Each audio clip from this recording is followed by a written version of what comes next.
September 5 గురు పూజోత్సవం సందర్భంగా రాయదుర్గ పట్టా శ్రీవార్లలోని textile park ప్రాంగణంలో ఉచిత డిఎస్సి కోచింగ్ సెంటర్లో ఉపాధ్యాయ దినోత్సవాన్ని ఘనంగా నిర్వహించారు.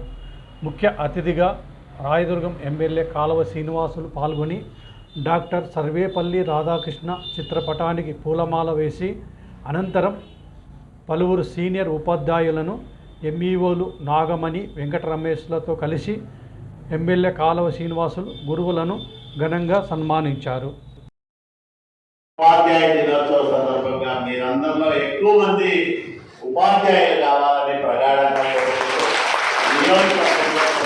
ఉపాధ్యాయులు, ఎందుకంటే గురు పూజోత్సవం గురువుల్ని పూజించుకునే ఉత్సవం కాబట్టి ఈరోజు మరి మన ధర్మంగా కొంతమంది గురువులకు ఉచిత రీతిన సన్మాన కార్యక్రమాన్ని కూడా ఏర్పాటు చేయడం చాలా సంతోషకరం.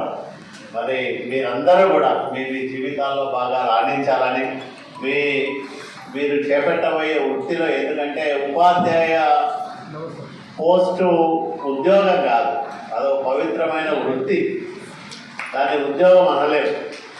సమాజ నిర్మాణంలో భావి భారత పౌరులను తీర్చిదిద్దడంలో వాళ్ళ పాత్ర అమోఘమైనది, అద్వితీయమైనది. కాబట్టి దాన్ని ఒక సాదాసీదా ఉద్యోగంతో మనం పోల్చలేం. కాబట్టి అది ఒక పవిత్రమైన వృత్తి. ఆ వృత్తిలో మీరందరూ కూడా బాగా రాణించాలని మనసారా కోరుకుంటూ మీ అందరి దగ్గర కూడా సెలవు. మరి సార్ ఈరోజు ఉపాధ్యాయ దినోత్సవం రోజు